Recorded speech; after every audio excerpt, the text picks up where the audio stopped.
Hello, today's video we're going to be covering a Bad Moons Meganob. I haven't painted Bad Moons before, but today we're going to give it a shot. If you're unfamiliar, this clan of orcs sports a lot of yellow and black in their livery with flames and checks. So let's get started. We're going to crack out the airbrush first and start with some Acryl Mahogany to set up the entire model for the rest of the colors. This includes the yellow and the green of the orc skin, and we'll start from there. This is going over a black primer. And just as a forewarning, there is a lot of flash and cleanup here that I missed on this model. This model is pretty old, and it is Finecast. So that being said, there are going to be a few stops here to clean up some mistakes that I made during the build process that weren't really apparent until I started cleaning it and painting it and preparing it for this video. That being said, I actually enjoy the older sculpt here along with the newer sculpts, which are out in plastic. Alright, next step is Averland Sunset. This is a nice, rich, kind of ochre yellow from Citadel. You'll notice I use this in a lot of my videos. It's a really great tone in both base tone and mid for coverage and tone. So we're going to take this easy, mostly from the top down, but also making sure we get enough of the sides and enough under areas to make sure that that yellow carries through. This is not going to be our final yellow or our final airbrush layer, but we're kind of treating it as almost a bit of a zenithal right now. We've got a lot of armor plates here, and just kind of touch up where you think you should see some yellow as well.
So I may be cheating here a little bit. I've actually got two airbrushes on a hot swap here, and one of them still has our mahogany loaded up from earlier.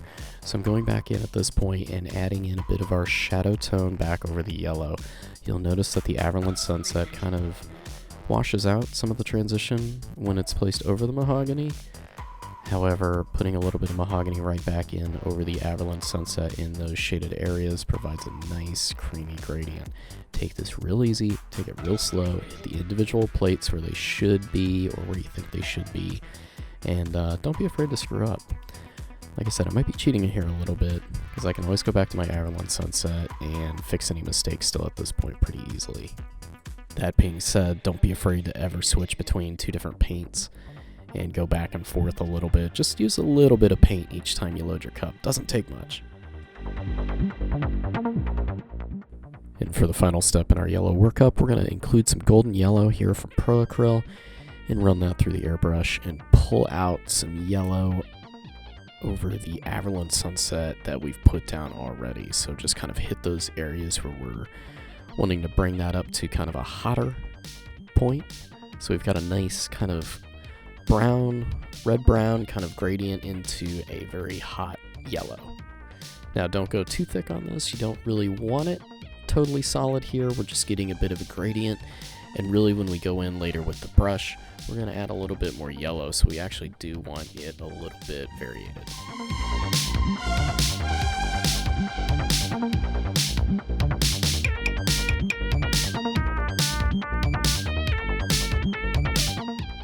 So this step may be a little bit odd. What you're seeing here is a brush loaded with Acryl Black Brown being held just an inch or two in front of my airbrush, and it's heavily loaded with paint.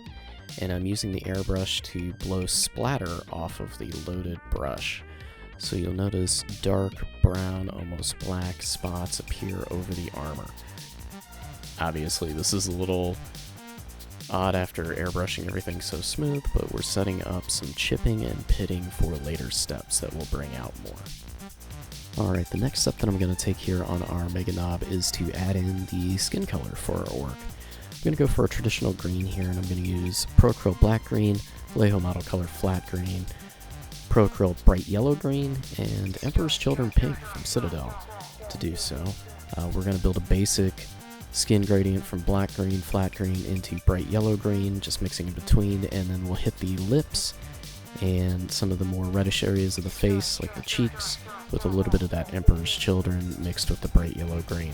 Now I'm going to skip most of this because this is, just traditionally orc skin, so substitute different schemes as you see fit. Just remember there's orc skin on this particular model peeking in around the arms and the legs, just because, well, this armor isn't completely covering.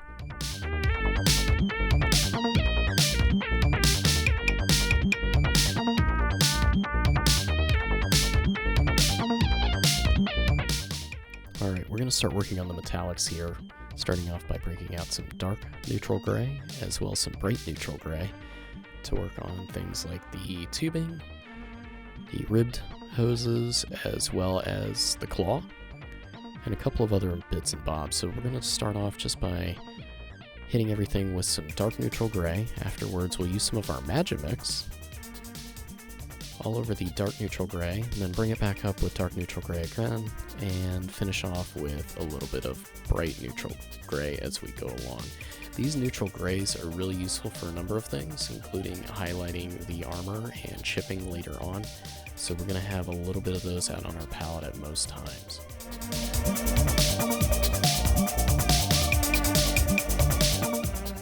Alright, next we're applying some Vallejo Model Color Hull Red, which is kind of a ruddy brown, and that's a great setup for non-metallic golds and coppers alike. Destroy.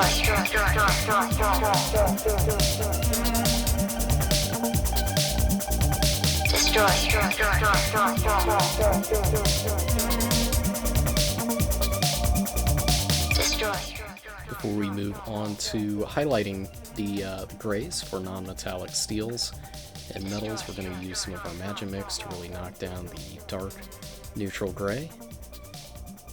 And let that dry a bit. Once that's dry, we'll move into applying some burnt red to all of the exposed cables here. We're just going to assume all the cables have a red shielding around them, so that'll make it nice and simple and fits with the color scheme. Keep it consistent. Take your time with this, get a nice solid base coat, and afterwards you'll probably want to apply a little bit of that Magimix into some of the variated cables just to give them a little bit of definition.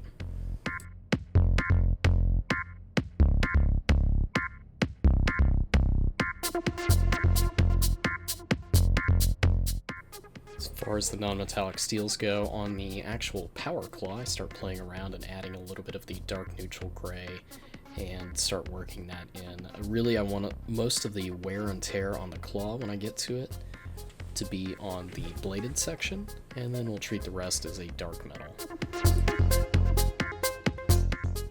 Setting the head of the rocket up with a little bit of burnt red here. That goes really well over that hull red, and even though we've coated the entire rocket with hull red, I'm actually going to go back into black and white over the rest of it. So first off, we'll get that. We'll also get these lenses up here on the eye. He has like a targeting lens thing over his eye, a couple of indicators to the side, and later on, closer to the end, we'll get the targeting lens on the actual weapon itself.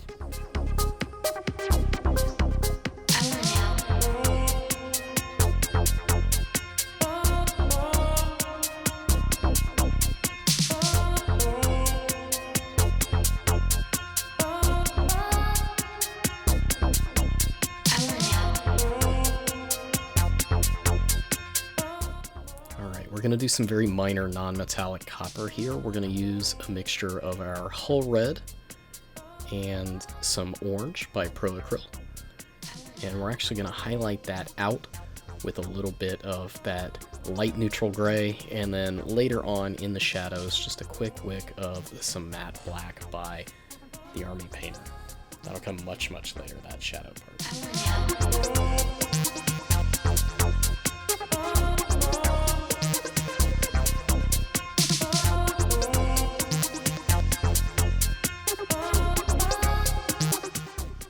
Bringing the shine up as tightly as I can on this, hitting some of the edges with that bright neutral gray as I get along later on in the process.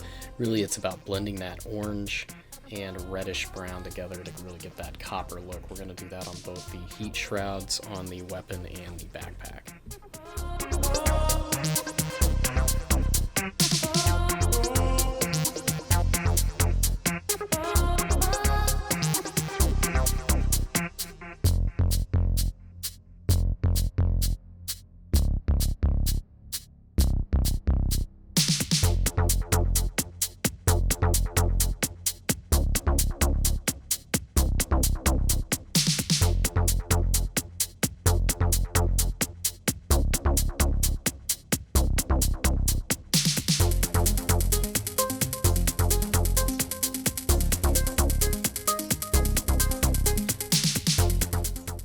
Alright, we're going to start bringing up those non-metallic steels just a little bit more, so we're going back to our dark neutral gray and light neutral gray.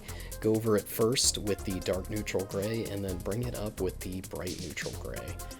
That bright neutral gray is our off-white, that'll be our almost high tone, and we actually just drew in the middle of the barrel. Don't tell Genuine. Because I didn't feel like trying to drill it out and running into a whole lot of hassle with the material of the Mini. That being said, I have to make sure that I draw this to make it look three-dimensional, so adding a bit of highlights to the top of both the top and bottom of that barrel. And then just continue around with little bits of that light neutral gray where we've laid down our dark neutral gray, washed over it, and built back up with a little bit of dark neutral gray. Just kind of go back and forth however you see fit. The cablings on the Power Claw drive me a little bit crazy on this one. They're a little bit soft, same thing along the top, but we'll deal. And as we go along, I'm still kind of fixing up little bits and pieces here and there. The model is in a bit of a rough shape from my build, as well as just the casting itself, but we're giving this old thing a little bit of love.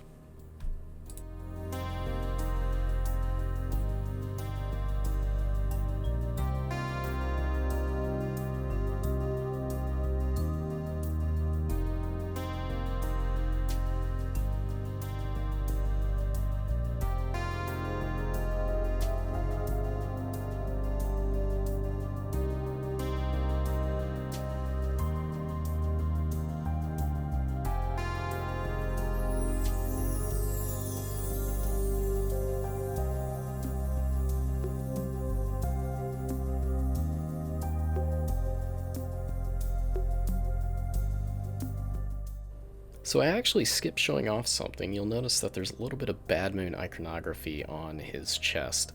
And we just did that with a little bit of freehand using some matte black paint, but don't worry, we're going to do some more here. I'm going to add some checkers to his iron gob, which I believe is what it's called. And we're going to add a quick checker pattern along the bottom. So we're going to do this two different ways. This first way, we're doing it over the yellow armor. And we haven't done anything else with the yellow armor yet, no edge highlighting or pitting or anything. So what we're going to do here is go ahead and draw this in. So very carefully, I'm finding the midpoint here, and I'm taking it to the left for a black square, and then on the other side, I'm going to shift it to the top and start sketching out another square. The real trick here is to just take it easy, take it as little as possible with the black, because we're building that up over the yellow, and we want to preserve that yellow. Take your time, use very deliberate strokes, kind of sketch in your area first and make sure everything looks appropriate. And since we've got a bit of a bend here, we also need to make sure that there's a little bit of an angle and it looks correct as it goes around the bottom of the jaw here. So you'll see I'm kind of marking those out. Now, if I get a little bit too much black on the model, not a big deal. I can go back to some of my previous colors that I used in the armor. Primarily here, I would want to go back to Averland Sunset. It's a very strongly pigmented tone, and it goes over the black pretty easily. Take your time, like I said, sketch it in, go back and forth, make sure it looks right, and don't worry too much about getting it on the yellow. Even though that's airbrushed, just a thin little wick of yellow, a little bit of a line will usually line it back up and not look too out of place. Let's speed it up.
Now that we've got the checkers blocked out and solid, I'm actually going to go back in with a little bit of that bright neutral gray and put very small highlight lines on some of the black sections here to make them look a little bit more three-dimensional.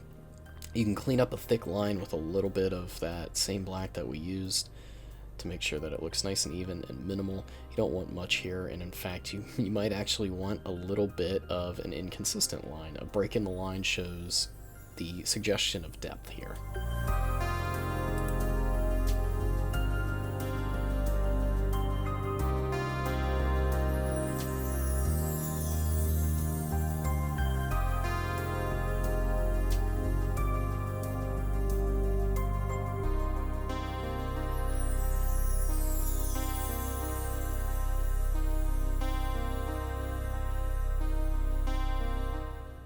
Alright, I start touching up some edge highlights using Averland Sunset, and I avoid any of the speckles that I had splattered on here before, and try to make inconsistent edge highlights to suggest areas of pitting, dents, dings, etc., wear and tear, where the paint has chipped, where the metal has dinged, and we're just really reinforcing the Averland Sunset before we move on to higher value.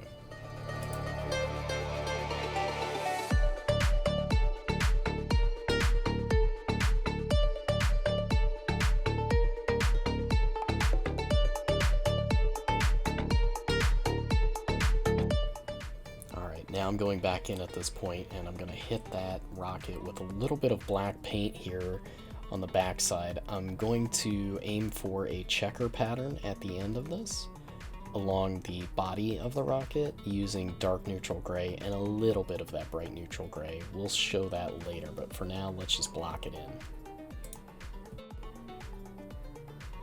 I've got more of the dark gray highlights coming in with some of the bright gray.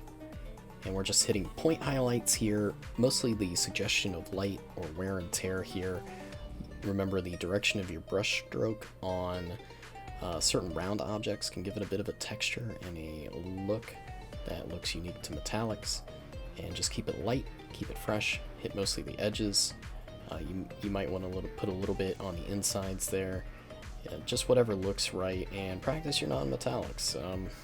That's all I can really say about that. A lot of it's about just kind of observing light and trying to imitate that, and the more you practice and the harder you push the contrast between the different areas in your non-metals, the better it should look. We are going to hit the shells here on the belt with a bit of our hull red to set those up for a non-metallic gold look. And we're just going to keep touching up little bits and pieces of the highlights here.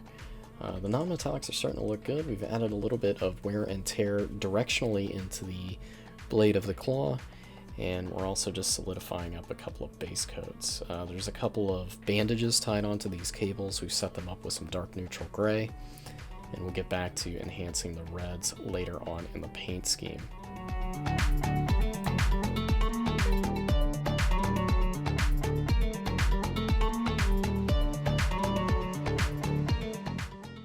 Hey, it's our old friend Averland Sunset. Gonna be mixing that into a little bit of the Hull Red and up to a pure Averland Sunset. Just little wicks here along the tops of the shells. I'm not worried about the actual belt itself. We're gonna paint that just a matte black to keep it simple. But this will give us a vaguely non-metallic gold look, along with some light neutral gray for some shine points along the ridges here, the back of the shells, the front tips of the bullets themselves.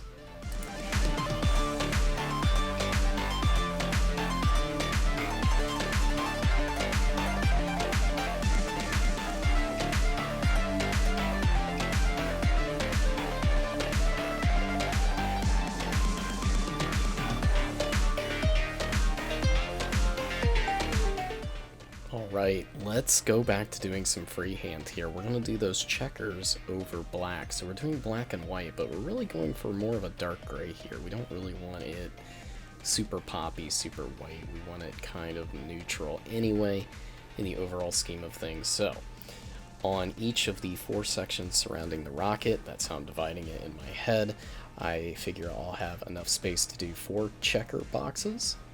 So 2 white, 2 black, and alternating. So all around the rocket, cylindrically, is that a word? We're gonna sketch in these boxes using a little bit of that dark neutral gray, and then finalize with some light neutral gray. As you see me kind of slowly go in and mark these so I don't hit the red there. If I do, not a big deal. It's just a little bit of burnt red to cover that up. And taking that easy enough that we don't hit the flanges, and if we do that, we're going to keep those matte black with a little bit of highlighting later. Again, take your time, sketch it in, very small strokes here, very little amount of paint. I'm using my fingers here to brace the mini, and let's just speed this up just to see what it looks like at the end.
Alright, now that's looking pretty good. Let's go back in and start touching up our yellow again.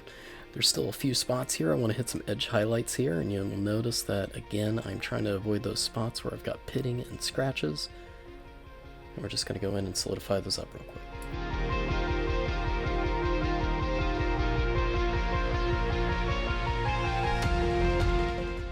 Alright, we're finalizing out some non-metallic highlights with a little bit of bright neutral gray, and that includes hitting the teeth. The teeth are done up with dark neutral gray and then a little hint of bright neutral gray to bring them up.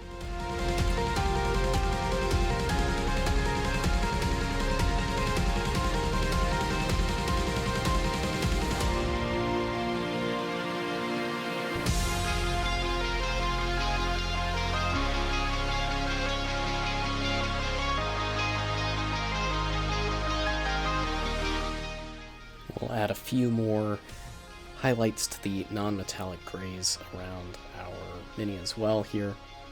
This is just kind of a constant touch-up here. Keep adding little bits of highlights where you see that you may have missed them or they're not strong enough, little bits of blends, and obviously put back in shades where you think you may have made it a little bit too bright.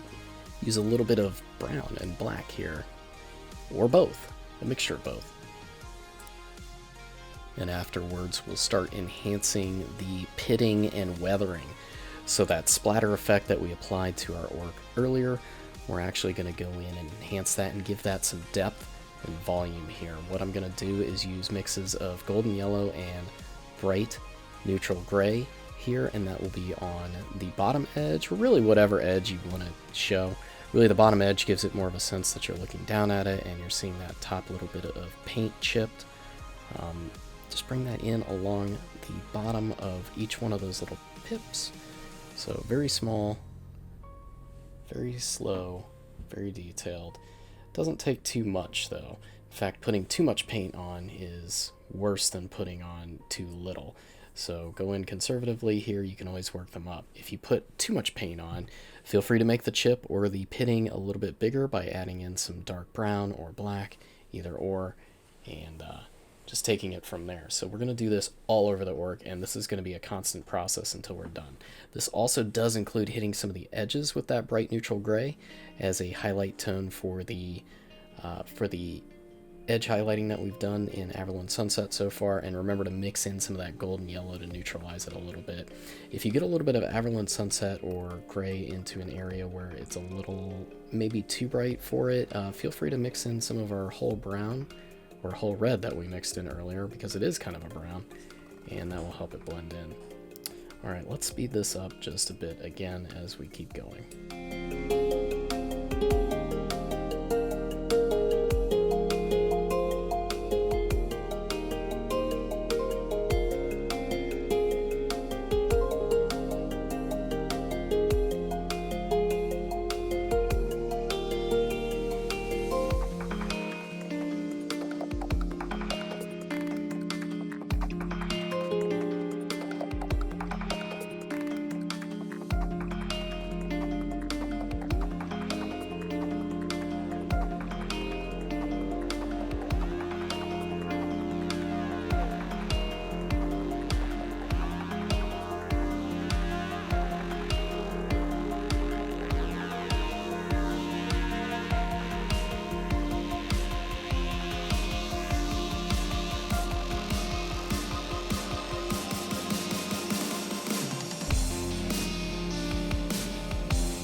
And while we're working through edge highlighting and pitting, what we're also going to do is bring up that gob just a little bit on the teeth.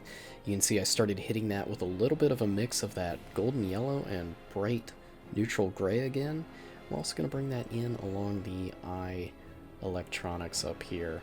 So just take that nice and easy, nice and slow. We'll keep it away from the red.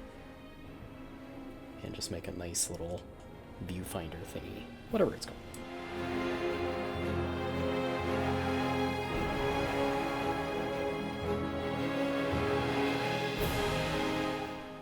So I've never been horribly confident with my steel non-metallics, but what I'm doing here is along the worn part of the power claw blades, so the inner parts, well, the bladed parts, I am putting directional strokes here to give it the impression that it's been well worn.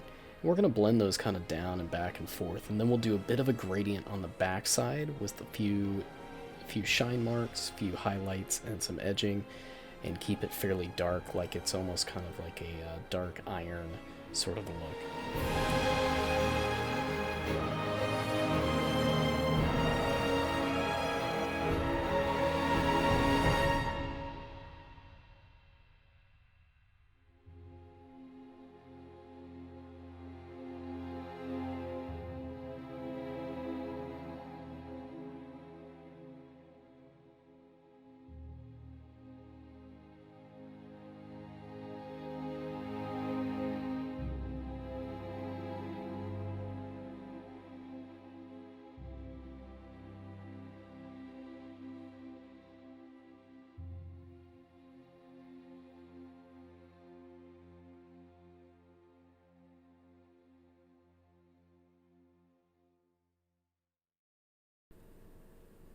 Alright, along the underside, I'm just going to give it the hint of a bit of that dark neutral gray and a little bit of that bright neutral gray mixed in along the bladed edges.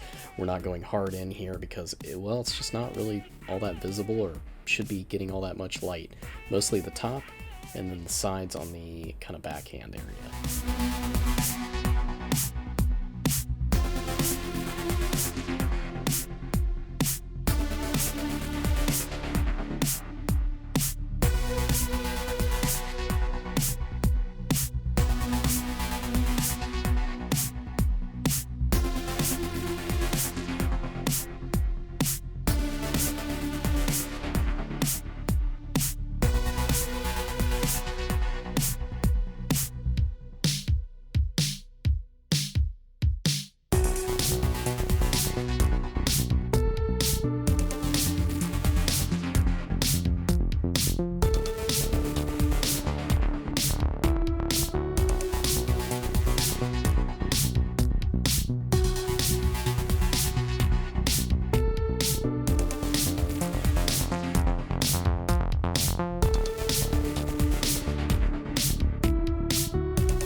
without getting too boring, I'm trying to include as much of this part as I can to show that I'm really kind of going back and forth and blending, just because I don't feel like it's strong enough here and there, or I feel like I've made a mistake, so don't be afraid to go back over things. It's fairly easy to kind of blend things back in, especially in grayscale, since we're not working with too many colors here.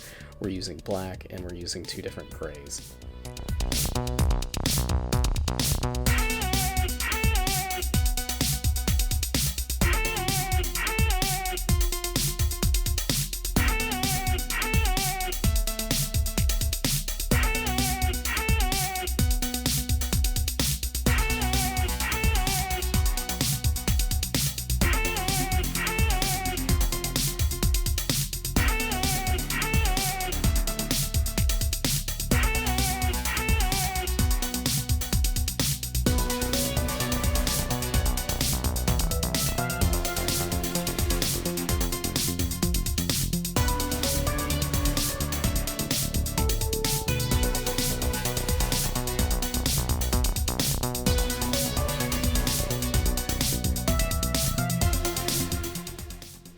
Last little detail I actually added to that is I brought in just a little bit of titanium white into the very tip highlight of that blade and the very edge of the inner claw. So I'm pretty happy with the blade. I'm just kind of touching up some areas here on that and the rocket.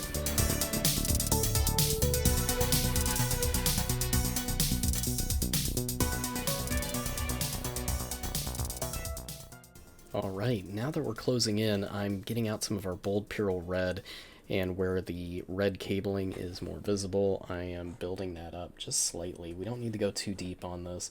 The red is kind of a secondary color here. It's just something to break up the yellows and the oranges and the steels. So here we go, just a little bit here and there, touch, touch, and we keep going.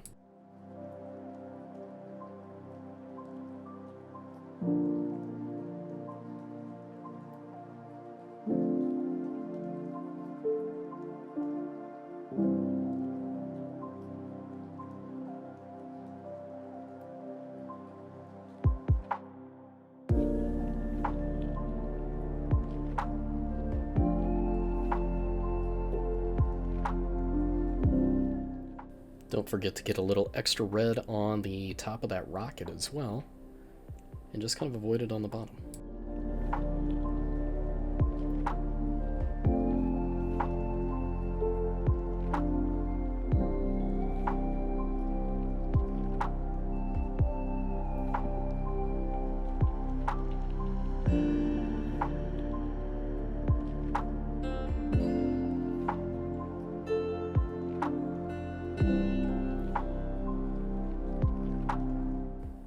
And as mentioned, all of this pitting, this edge work, this is just kind of a constant thing since we started that step. So just keep going. You can do this as much or as little as you want. Bigger pits and chips or smaller ones, it doesn't matter. You can actually go in and add more if you'd like. A little bit of a stippling brush might be helpful. But as we keep going, I just keep touching those up. So this is kind of the last little bit. I'm making sure that I'm getting all the highlights that I want and correcting some of the highlights that I overdid just a little bit.